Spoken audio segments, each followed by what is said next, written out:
আসসালামু আলাইকুম ওয়া রাহমাতুল্লাহি ওয়া বারাকাতুহু। আজকে হচ্ছে আমাদের সূরাতুল বাকারার ৩য় নম্বর রুকু আমরা পড়ব। তাড়াতাড়ি পড়ার চেষ্টা করব, যতটুকু সম্ভব ব্যাখ্যা করার চেষ্টা করব সংক্ষেপে। আচ্ছা, চলুন তাহলে শুরু। বিসমিল্লাহির রহমানির রহিম। আল্লাহুম্মা সাল্লি আলা সাইয়্যিদিনা মুহাম্মাদিন ওয়া আলা আলি সাইয়্যিদিনা মুহাম্মাদিন ওয়া বারিক ওয়াসাল্লিম। ইয়া আইয়ুহান নাসু উ'বুদু রাব্বাকুমুল্লাযী খালাকাকুম। আচ্ছা, ইয়া আইয়ুহান নাসু, হে মানুষ, উ'বুদু, তোমরা, হে মানুষগণ, ঠিক আছে, উ'বুদু, তোমরা ইবাদত করো, রব্বাকুম, তোমাদের রবকে। হে মানুষগণ, তোমরা তোমাদের রবকে, তোমরা তোমাদের রবের ইবাদত করো, যিনি আল্লাযী খালাকাকুম ওয়াল্লাযী মিন ক্বাবলিকুম, অর্থাৎ যিনি তোমাদেরকে সৃষ্টি করেছেন এবং তোমাদের পূর্ববর্তীদেরকে সৃষ্টি করেছেন, লাআল্লাকুম তাত্তাকুন, যাতে তোমরা মুত্তাকি হতে পারো।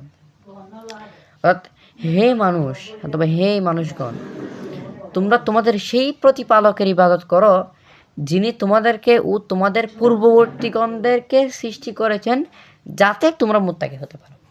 বুঝছো?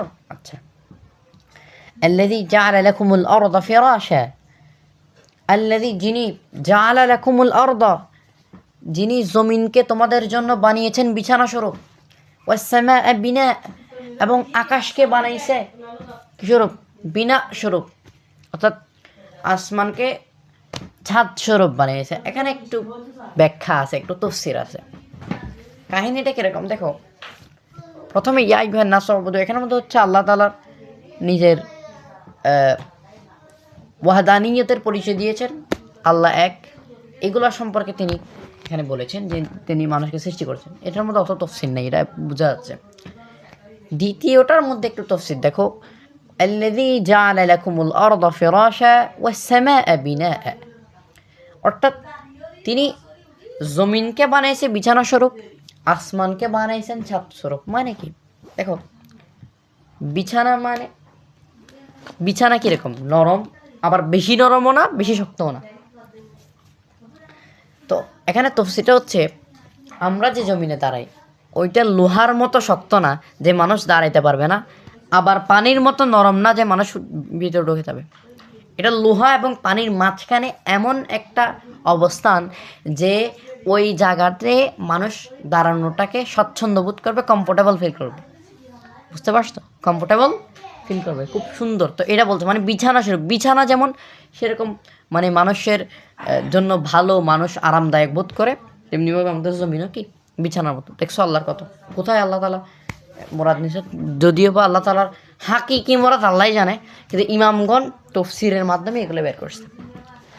ওয়াস সামাআ বিনা, আসমানকে দুঃখিত, আসমানকে ছাদ স্বরূপ বানাইছে, যাতে মানে বাইরে ধরো কত কিছু আছে না, সূর্য আসতেছে, সূর্যের তাপ আসতেছে, তো আসমানের চারটা বিভিন্ন কেমিক্যালের কারণে সূর্যগুলো আমাদের এখানে ভালো করে প্রোটেক্ট করতে, দুঃখিত, ভালো করে অ্যাটাক করতে পারতেছে না, প্রোটেক্ট করতেছে আমাদেরকে, এটা।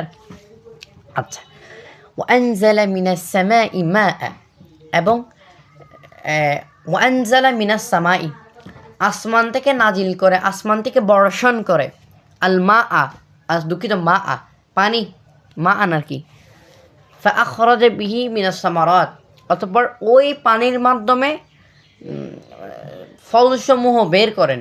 ফাআখরাজা বিহি মিনাস সামারাত, ওই পানির মাধ্যমে বের করে, ফলসমূহকে বের করে, রিজকান লাকুম, তোমাদের জন্য রিজিক হিসেবে। দেখো, আখরাজা মানে কি? বের করা। আখরাজা মানে বের হওয়া, খরাজা মানে খরচ, আমি বের হলাম, বের হওয়া। আর আখরাজা মানে বের করা। আচ্ছা, তো এখানে দেখো রিজকান লাকুম। আচ্ছা দেখো, রিজিক মানে এমনি, এখানে রিজিক মানে হচ্ছে খাবার। রিজিক মানে এখানে খাবার, যেহেতু আসমান থেকে পানির মাধ্যমে ব্যবহার। কিন্তু রিজিকের অনেক মানে আলেমগণ অনেক কথা, মানে রিজিক মানে দান করা। রিজিক মানে কি? দান করা। রিজিক মানে আরও অনেক আছে, খরচ করাও হয়। তো খরচ করাটা যদিও কিতাবে নেই, এটা মুফতি আলিফ রহমতুল্লাহ আলাইহি তিনি বলতেছেন, কিন্তু দান করাটা কিতাবে। তো রিজিক মানে এমনি অনেক মত, অনেক ইমাম অনেক মত রাখছেন, তার মধ্যে কারো কারো মতে রিজিক মানে যেটা মুখ দিয়ে খাওয়া হয়, কারো কারো মতে রিজিক মানে খাবার সহ মানুষ যা কিছু পায় সেটা হারাম হোক হালাল হোক সব রিজিক। কথা বুঝতে পারছেন? আচ্ছা, এখানে রিজিক মানে কি? এখানে রিজিক মানে হচ্ছে খাবার। ফালা তাজআলু লিল্লাহি আনদাদা, তোমরা আল্লাহর জন্য সমকক্ষ বানাইও না, আল্লাহর সমকক্ষে কাউকে দাঁড় করাইও না। ওয়া আনতুম তাআলামুন, অথবা তোমরা, এখানে কয়েক ধরনের অন্তর্জমা হয় যে তোমরা জেনে বুঝে আল্লাহর সাথে মানে সমকক্ষ করো না, অথবা তোমরা আল্লাহর সমকক্ষ করো না আর কি, অথবা তোমরা জানো তা, একই অনুবাদ। ওয়াইন কুনতুম ফি রাইবিন, আর যদি তোমরা রাইবুন, রাইবুন মানে সন্দেহ, তো রয়বের অনেক অর্থ আছে, রয়ব নিয়ে একটু বিশ্লেষণ করি। রয়বের অনেক অর্থ আছে। রয়ব মানে রয়ব ভাবে ধরবে এর রূপ থেকে আসছে। রয়ব মানে কারো কারো মতে রয়ব মানে প্রয়োজন, কারো কারো মতে রয়ব মানে এরকম মজাদার একটা জায়গা আছে, তোমার কি বলে এটাকে, সন্দেহ, সংশয়। আর কারো কারো মতে রয়ব মানে হচ্ছে কি বলে, প্রয়োজন, সন্দেহ। আর একটা হচ্ছে তোমার, 1 মিনিট দাঁড়াও, আমি একটু লিখছিলাম।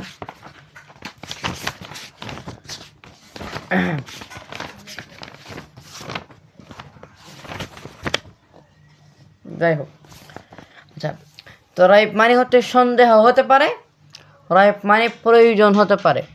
আবার রাইবের আরেকটা অর্থ হচ্ছে তোমার অপবাদ দেওয়া। হ্যাঁ, অপবাদ, অপবাদ, প্রয়োজন। একটা হচ্ছে কি সন্দেহ, আরেকটা আছে, আরেকটা হচ্ছে কালাকুন নাফসি ওয়া ইদতারাবুহা, কালাকুন নাফসি ওয়া ইদতারাবুহা, অর্থাৎ কালাকুন নাফস অন্তরের অস্থিরতা, ওয়া ইদতারাবুহা এবং তার পেরেশানি, অর্থাৎ অন্তরের পেরেশানি এবং অস্থিরতা যদি থাকে। যা এই যে আল্লাহ কোরআন আনছে, কোরআনটা কি মানে কাফেররা আগে বলতো না যে এটা মুহাম্মদ সাল্লাল্লাহু আলাইহি ওয়াসাল্লামের রচিত, এরকম নি কোনো, মানে এই যে অন্তরের একটা মানে অস্থিরতা, এটা আমি কয়েকভাবে অনুবাদ করতেছি দেখো। ওয়াইন কুনতুম ফি রাইব, আর যদি তোমাদের প্রয়োজন হয়, অথবা তোমরা প্রয়োজনে থাকো, খেয়াল করা, ওয়াইন কুনতুম ফি রাইবিন, আর যদি তোমরা তোমাদের প্রয়োজন মনে হয়, মিম্মা নাযালনা আলা আবদিনা, অর্থাৎ তোমরা যদি প্রয়োজন মনে করো যে আমি আমার মধ্যে যা কিছু আনছি ওইগুলো সত্য নাকি মিথ্যে, এই ব্যাপারে যদি তোমার প্রয়োজন মনে হয়, ঠিক আছে, তাহলে তুমি করতে পারো এটা, ফাতু বিসূরাতিন, তোমরা একটা সূরা আনতে পারো। অথবা তুমি বলতে পারো যে অপবাদ, ওয়াইন কুনতুম ফি রাইবিন, যদি তোমরা অপবাদের মধ্যে থাকো, যে অপবাদ দিতে চাও, ঠিক আছে, তাহলে তোমরা কি সূরা আনতে পারো। অথবা যদি তোমাদের অন্তরের মধ্যে, তোমাদের অন্তরের মধ্যে যদি কি থাকে, অস্বস্থতা থাকে, অস্থিরতা থাকে, হ্যাঁ, তারপরে পেরেশানি থাকে, তোমরা সূরা আনতে পারো। সবচেয়ে সুন্দর হয় সন্দেহ, ওয়াইন কুনতুম ফি রাইবিন, আর যদি তোমরা সন্দেহে থাকো, মিম্মা নাযালনা আলা আবদিনা, যা আমি আমার বান্দার উপর অর্থাৎ রাসূল সাল্লাল্লাহু আলাইহি ওয়াসাল্লামের উপর নাযিল করেছি, ফাতু বিসূরাতিন, অথবা একটা সূরা আনো, মিন মিসলিহি, এই কোরআনের মতো, ওয়াদউ শুহাদাআকুম, এবং তোমরা তোমাদের শুহাদাদেরকে ডাকো। এখন শুহাদা মানে কি? আচ্ছা, এই শুহাদা নিয়ে অনেক ব্যাখ্যা আছে। কারো কারো মতে শুহাদা মানে মিন দুনিল্লাহ, আল্লাহ ছাড়া যারা আছে সবাই। শুহাদা মানে ইহুদিদের পণ্ডিতগণ। শুহাদা মানে তোমাদের সহপাঠী যারা রয়েছে, কাফের, অন্যান্য কাফেরগণ। অথবা ইহুদি মানে তোমাদের ধর্মের যেই প্রভু আছে ওই প্রভুগণ। অর্থাৎ এখানে শুহাদা মানে অনেক অর্থ হতে পারে, তোমরা কিন্তু এখানে আমরা শুহাদা মানে তোমাদের সাহায্যকারীগণ বলবো, কারণ শহীদুনের বা শুহাদা এর অনেক অর্থ আছে, ঠিক আছে। তো আমরা এখানে শাহিদুনের অর্থ তুলব সাহায্যকারী, ঠিক আছে। সাক্ষীও হয়, শহীদ মানে আবার উপস্থিত হয়, ঠিক আছে। তো এটা বুঝতে হবে। আচ্ছা, যাই হোক, ওদের শুহাদাকুম, তোমরা তোমাদের সাহায্যকারীকে ডাকো। হ্যাঁ, আচ্ছা, মিন দুনিল্লাহ, আল্লাহ ব্যতীত, ইন কুনতুম সাদিকিন, যদি তোমরা সত্যবাদী হয়ে থাকো, যদি তোমরা তোমাদের মতের উপর সত্য অটল থাকো, সত্যবাদী হয়ে থাকো, তোমরা তোমাদের সাহায্যকারীদেরকে ডেকে, আল্লাহ ব্যতীত তোমাদের সাহায্যকারীদের ডেকে তোমরা একটা সূরা আনো, তোমাদের পণ্ডিতদের সাথে আলোচনা করো বা তোমাদের সহপাঠীদের সাথে আলোচনা করো, অথবা তোমাদের রবের কাছে আলোচনা করো, বিন্দুনিল্লাহ আল্লাহ ব্যতীত। আচ্ছা, ফাইন লাম তাফআলু, যদি তোমরা না পারো, ওয়ালান তাফআলু, তোমরা কখনোই পারবা না, ফাত্তাকুন নার, অথবা আগুনকে ভয় করো। আগুন মানে জাহান্নাম, আগুন মানে কি জাহান্নাম, নার মানে আগুন। হ্যাঁ, আল্লাতি যেথার বা যেখানের, আল্লাতি ওকুদুহা, যার ইন্ধন হবে, ইন্ধন যার লাকড়ি হবে আর কি, ইন্ধন মানে লাকড়ি আর কি, যার ইন্ধন হবে আন্নাস ওয়াল হাজার, যার লাকড়ি হবে, যার পোড়ানোর বিষয় হবে মানুষ এবং পাথর। কথা বুঝতে পারছো? আচ্ছা, উইদ্দাত লিল কাফিরিন, কাফেরদের জন্য তৈরি করা হয়েছে। উইদ্দাত আদ্দা থেকে বা বিফাল। ওয়াবাশশিরিল লাযিনা আমানু, অতঃপর যারা ঈমানদার, একটা 14 যাও। আচ্ছা, উইদ্দাত লিল কাফিরিন, কাফিরদের জন্য তৈরি করা হয়েছে। ওয়াবাশশিরিল লাযিনা আমানু, অথবা ঈমানদারদেরকে সুসংবাদ দাও। ওয়া আমিলুস সলিহাত, এবং যারা সৎ কাজ করেছে তাদেরকে সুসংবাদ দাও। আন্না লাহুম জান্নাতিন, তাদের জন্য রয়েছে জান্নাত, তাজরি, যার তলদেশে, তাজরি মিন তাহতিহা, যার তলদেশে প্রবাহমান রয়েছে আনহার, নহর সমূহ। কুল্লামা রুজিকু, এখন জান্নাতের কথা চলতেছে। জান্নাত মানে কি একটু বলি। জান্নাতুন, জান্নাত মানে, জান্নাত তো বাগান, জান্নাত তো শত্রু। জান্নাত হলো আরবরা সাধারণত যেই খেজুর গাছ অথবা কোনো খেজুর গাছ বা অন্যান্য গাছ যদি ঘন ছায়াদানকারী হয়, অর্থাৎ ঘন ছায়াদানকারী খেজুর গাছ বা অন্যান্য গাছকে আরবরা জান্নাত বলে থাকে। কেননা সাতার মানে কি আবৃত করা, গোপন করা, ঢাকা, আবৃত করা। তো ওই গাছটা কি করে অন্যান্য জিনিসকে আবৃত করে ফেলে না, এই কারণে একে জান্নাত বলে। তো ওই দিক থেকে জান্নাতের একটা অর্থ। তো এখন এখানে জান্নাতের কথা চলতেছে, যে জান্নাতের সুসংবাদ দিতে বলতেছে, যার তলদেশে নহর সমূহ বইতেছে। কুল্লামা রুজিকু, যখনই তাদেরকে রিজিক, দেখো খেয়াল করো, কুল্লামা রুজিকু, কুল্লামা রুজিকু মিন সামারাত, যখন ফলসমূহ থেকে খেতে দেওয়া হবে।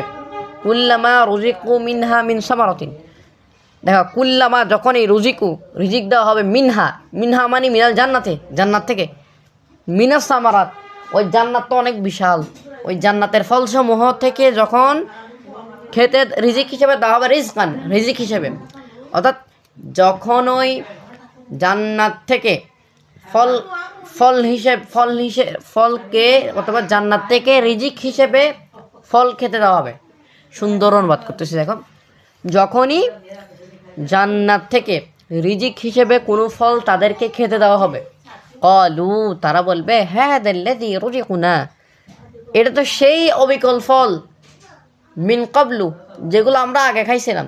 হাযাল্লাযী রুজিকুনা মিন ক্বাবল, এটা তো ভাই অবিকল সেই ফল যেটা আমরা আগে খেয়েছিলাম। কুল্লামা রুজিকু, আচ্ছা দুঃখিত, ক্বালু হাযাল্লাযী রুজিকুনা, উতু বিহি মুতাশাবিহা, এবং তাদেরকে সাদৃশ ফল দেওয়া হবে, তাদেরকে অবিকল ফল দেওয়া হবে। ওয়ালাহুম ফিহা আজওয়াজুম মুতাহহারা, এবং তাদের জন্য রয়েছে সেখানে পবিত্র আজওয়াজগণ। ওয়াহুম ফিহা খালিদুন, এবং তারা এখানে স্থায়ী হবে। ওয়া ইন্নাল্লাহা লা ইয়াস্তাহি, আল্লাহ তাআলা লজ্জাবোধ করেন না, আন ইয়াদরিবা, মাসালান মানে কি কোনো মেসাল দিতে, মা বাউদাতান, হ্যাঁ, মাসালাম মা, দেখো এটা অনুবাদটা খুব সুন্দর। দেখো, ইন্নাল্লাহা, নিশ্চয়ই আল্লাহ তাআলা, লা ইয়াস্তাহি, লজ্জাবোধ করেন না, আন ইয়াদরিবা, প্রদান করতে, মাসালাম মা, কোনো উদাহরণ, কিতাবুন মা মানে কিতাবুন মা কোনো বই, এরকম মাটা হচ্ছে মানে কোনো বোঝায় আর কি। মাসালাম মা কোনো মেসাল, বাউদাতান কোনো মাছি আছে না, মাছি, বাউদাতান মানে মাছি, কোনো মাছির মেসাল। কি বলছি ভাই, দুঃখিত, মশা, এটা মাছি না, মশা। বাউদাত মানে অর্থাৎ কোনো মশার মেসাল দিতে, অথবা দুঃখিত, হ্যাঁ, বা মাসালাম মা বাউদাতান ফামা ফাওকাহা, অথবা তার উপরে মানে মশা থেকেও নিম্নতম, মশা থেকেও নিম্ন কোনো কিছুর উদাহরণ দিতে আল্লাহ তাআলা লজ্জাবোধ করেন না। ফাআম্মাল্লাযী আমানু, অথবা যারা ঈমান আনে, ফায়ালামুনা, অথবা তারা তা জানে, আন্নাহুল হক, নিশ্চয়ই উদাহরণটা হক, ওই উদাহরণটা কি হক, অথবা আল্লাহ হক, মির রাব্বিহিম, দুঃখিত, উদাহরণটা হক মির রাব্বিহিম, তার রবের পক্ষ থেকে। ওয়া আম্মাল্লাযীনা কাফারু, এবং যারা কুফরি করে, ফায়াকুলু, অথবা তারা বলে, ফামাযা আরাদাল্লাহু বিহাযাল মাসাল, আল্লাহ তাআলা এই মেসালের মাধ্যমে কি এরাদা করেছেন, কি ইচ্ছা করেছেন, আল্লাহ তাআলা এই উদাহরণের মাধ্যমে কি বুঝাতে চাইছেন। আচ্ছা, এইবার আসো একটু। আচ্ছা, এখানে একটা কথা, ইউদিল্লু বিহি কাসীরা ওয়া ইয়াহদি বিহি কাসীরা, কোরআন শরীফ পড়ে কেউ ইউদিল্লু বিহি কাসীরা, কেউ দালালাতের মধ্যে পড়ে, কেউ পথভ্রষ্ট হয়, কোরআন শরীফ পড়ে কেউ পথভ্রষ্ট হয়, আবার কেউ হেদায়েত পায়। কেন বলছে, ওই যে ওরা বলতেছে আল্লাহ তাআলা, এখানে দেখো, এখানে বলতেছে মানে কি, যদি ক্ষুদ্রতর উদাহরণ দেয়, মুসলিমরা এটা বিশ্বাস করবে, এটা হক, কিন্তু কাফেররা এটা বিশ্বাস করবে না। আচ্ছা, এখন এটা কেন বললো, আল্লাহ তাআলা লজ্জাবোধ করেন না, এমনি বলবে না। এটা নিয়ে কয়েকটা মত আছে, যেমন আল্লাহ তাআলা আগে বলছেন আও কাসাইয়্যিবিন মিনাস সামাই ফীহি যুলুমাতুন, তার মধ্যে অন্ধকার আছে, তো এটা আছে। তো কাফেররা বলতেছে যে আল্লাহ তো সুমহান, তাদের রব তো সুমহান, তো বৃষ্টি, কালো মেঘ, এগুলো তো নিম্ন মানের, মানে এগুলো তো ফ্যাক্ট না, এটা তত বড় কিছু না, এগুলোর জন্য এগুলা কেন উদাহরণ দেবে, ওনাদের রব তো মহান, ওদের উদাহরণও তো হতে হবে মহান বড় কিছু। এটা একটা মত। আর একটা মত দেখো, এটা বেশি গ্রহণযোগ্য আমার মনে হয়, যে একটা কোরআন শরীফের সূরাতুল আনকাবুতের মধ্যে 41 নম্বর আয়াতটা একটু শোনো, 41 নম্বর আয়াতের একটা পার্ট, যে ইন্না আউহানাল বুয়ুতি লাবাইতুল আনকাবুত, ইন্না আউহানাল বুয়ুতি লাবাইতুল আনকাবুত। কি বলছি, ইন্না আউহানাল বুয়ুতি লাবাইতু আনকাবুত, অর্থাৎ ইন্না আউহানা, নিশ্চয়ই সবচাইতে দুর্বল, আউহানাল বুয়ুত, সবচাইতে দুর্বল ঘর হলো লা বুয়ুতি আনকাবুত, অর্থাৎ আনকাবুতের ঘর। আনকাবুত মানে কি, মাকড়সা, নিশ্চয়ই মাকড়সার ঘর হলো সবচাইতে কি দুর্বল ঘর। এটা বলছিল হচ্ছে একটা কাহিনী আছে এখানে, দেখো। তো এখানে মাকড়সা তো ছোট একটা জীব, ওইটা নিয়ে উদাহরণ দিচ্ছে। তো ওরা বলতেছে যে আল্লাহ তাআলা এত মহান। এখানে একটা কথা বললাম কি, সূরা বাকারা কিন্তু একেবারে শুরুতে নাজিল হয়েছে এরকম না, সূরা বাকারা আগে নাজিল হয়েছে, আগে আনকাবুতটা আগে নাজিল হয়েছে, এটার মধ্যে বোঝা যাচ্ছে। ঠিক আছে, এখানে সিরিয়ালগুলো পরবর্তীতে সাহাবায়ে কেরাম করলেও এগুলা কিন্তু এরকম নাজিল হয়নি, প্রথমে সূরা ফাতিহা, তারপর সূরা বাকারা না, প্রথমে সূরা আলাক নাজিল হয়েছিল। তো এগুলো বুঝতে হবে। যাই হোক, তো দেখো এখানে বলা হচ্ছে, তো যেটা বলতেছিলাম আর কি, তো এখানে তো মানে বলতেছে আল্লাহ তাআলা তো মহান, সুমহান, তাদের রবের উদাহরণগুলো এত ছোট কেন? তখন আল্লাহ তাআলা বলতেছেন যে না, বক্তার বক্তব্যকে স্পষ্ট করার জন্য সে যেরকমই উদাহরণ দিতে পারবে, এর মাধ্যমে উদাহরণের জন্য তার ব্যক্তিত্ব বা শ্রেষ্ঠত্ব কমে না। এটা জাহেলিয়ত, বুঝছো? ব্যাখ্যাটা খেয়াল করতে হবে, এটা তোমাদের বইও আছে। আচ্ছা আচ্ছা, খেয়াল করো।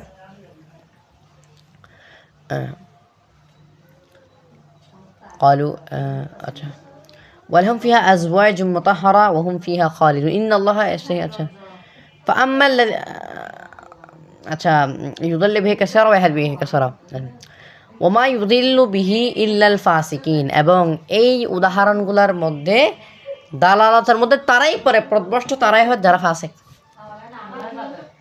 মানে মুমিন কখনো কি হয় না, বা মুত্তাকি কখনো কি হয় না, পথভ্রষ্ট হয় না। ব্যাখ্যা করতে চায়, তাই কোরআনের ব্যাখ্যা ব্যাখ্যার মধ্যে কেউ প্রদভষ্ট হয়, কেউ প্রদভষ্ট হয় না, বুঝতে হবে। আল্লাযীনা ইয়ানকুদুনা আহদাল্লাহি, আল্লাযীনা ইয়ানকুদুনা, এখানে আরেকটা মজার কাহিনী দেখো। আল্লাযীনা ইয়ানকুদুনা আহদাল্লাহি, এবং যারা ভঙ্গ করে আল্লাহর প্রতিশ্রুতি, মিন বাদি মিসাকিহি, তার সাথে প্রতিশ্রুতিবদ্ধ হওয়ার পর, ওয়ায়াকতাউ মা আমারাল্লাহু বিহি, এবং কর্তন করে যা আল্লাহ মা আমারাল্লাহু বিহি আন ইউসালা, এবং যা আল্লাহ তাআলা ইউসালা যা আল্লাহ তাআলা যুক্ত করতে বলেছেন, সংযুক্ত করতে বলেছেন, হ্যাঁ, সংযুক্ত করতে আদেশ দিয়েছেন, তা কর্তন করে। হ্যাঁ, ওয়ায়ুফসিদুনা ফিল আরদ, এবং তারা জমিনের মধ্যে ফাসাদ সৃষ্টি করে। উলাইকা হুমুল খাসিরুন, এবং তারাই কি ক্ষতিগ্রস্ত। এখানে আমি আরেকবার অনুবাদ করে তোমাদেরকে কাহিনীটা বলতেছি, দেখো। ওয়াল্লাযীনা ইয়ানকুদুনা আহদাল্লাহি মিন বাদি মিসাকিহি, আল্লাহর সাথে প্রতিশ্রুতিবদ্ধ হওয়ার পরে, ওয়াদা করার পরে, আল্লাহর সাথে ওয়াদা করার পরে যারা সেই ওয়াদা ভঙ্গ করে, এবং ওয়ায়াকতাউ মা আমারাল্লাহু বিহি আন ইউসালা, এবং আল্লাহ তাআলা যা সংযুক্ত করতে বলেছেন তা কর্তন করে, হ্যাঁ, এবং দুনিয়ার মধ্যে ফাসাদ সৃষ্টি, আজমিনের মধ্যে ফাসাদ সৃষ্টি করে। উলাইকা হুমুল খাসিরুন, এবং তারা হচ্ছে কি ক্ষতিগ্রস্ত। তো এখন দেখো, এখানে দুইটা বিষয়। একটা হচ্ছে যে আল্লাহ তাআলা রূহের জগতের মধ্যে, দেখো আল্লাহ তাআলা এখন রূহের জগতে ছিলেন। আল্লাহ তাআলা আমাদেরকে যখন রাখছেন, তখন আমাদেরকে জিজ্ঞেস করতেছেন, যারা সমস্ত মানুষকে জিজ্ঞেস করছে, আমি কি তোমাদের পালনকর্তা? তারা দুনিয়ার যত রূহ ছিল সমস্ত রূহ বলতেছে, হ্যাঁ আপনি আমাদের পালনকর্তা, একেবারে দৃঢ়তার সাথে তারা বলছিল। অথচ তারা এখানে এসে শিরকের কাজ করার মাধ্যমে বলতেছে আমাদের রব আরেকজন। তারা ওয়াদা ভঙ্গ করছে, ঠিক আছে, ওটা ওয়াদা করছিল না তারা। এরপরে আল্লাহ তাআলা সংযুক্ত করতে যা আদেশ দিয়েছেন তা ভঙ্গ করা মানে কি? এখানে আত্মীয় স্বজন বা পাড়া প্রতিবেশীর সম্পর্কে বোঝানো হচ্ছে।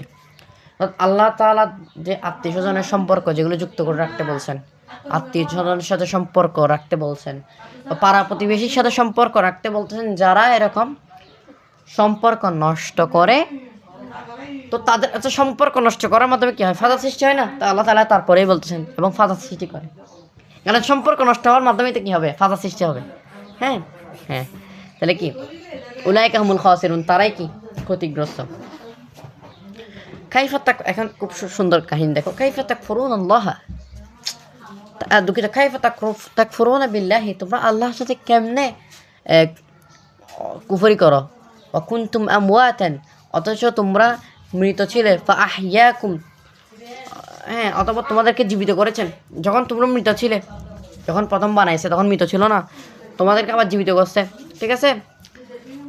সুম্মা ইউমিতুকুম, অথবা তোমাদেরকে আবার মেরে ফেলবেন। সুম্মা ইউহয়িকুম, আবার কিয়ামতের দিন কি তুলবে। সুম্মা ইলাইকুম তুরজাউন, এবং তার দিকে তোমরা ফিরে যাবে, পরবর্তী আখিরাতের সময় তার দিকেই ফিরে যাবে না। অর্থাৎ তখন তোমাদের মধ্যে রূহ ছিল না, আল্লাহ তোমাদেরকে রূহ দিয়েছেন, এরপরে আবার তোমাদেরকে জীবিত করেছেন। জীবিত করার পরে তোমরা আবার মারা যাবে, মারা যাওয়ার পর আবার আখিরাতের দিন আবার উঠবা, এটা বলতেছে। এত কিছু করার পরে তবু তোমরা কেমনে আল্লাহর সাথে কুফরি করো। আচ্ছা আচ্ছা, হুয়াল্লাযী খালাকা লাকুম, হুয়াল্লাযী, এই দেখো হুয়াল্লাযী, তিনি, হুয়াল্লাযী মানে কি তিনি। এরকম যখন তোমার আসমায়ে জমির এবং আসমায়ে কি বলে, এগুলো কি বলে, আল্লাযী, আল্লাহ জানে এগুলো কি বলে যেন, আসমায়ে আসওয়াত, দুঃখিত, সালাম মৌসুল ইসমে মৌসুল থাকবে, তো তখন এগুলা তিনি এরকম করে অর্থ বলবা। হুয়াল্লাযী খালাকাকুম, তিনি তোমাদের সৃষ্টি করেছেন। মা ফিল আরদি জামিআ, অর্থাৎ হুয়াল্লাযী খালাকা, দুঃখিত, হুয়াল্লাযী খালাকা লাকুম, তিনি তোমাদের জন্য সৃষ্টি করেছেন যা জমিনের মধ্যে রয়েছে। হুয়াল্লাযী খালাকা লাকুম মা ফিল আরদি জামিআ সুম্মা ইস্তাওয়া, অতঃপর ইস্তাওয়া মনোনিবেশ করেছেন। ইস্তাওয়া কোত্থেকে আসছে? সেওয়া মানে হচ্ছে, ইস্তাওয়া মানে হচ্ছে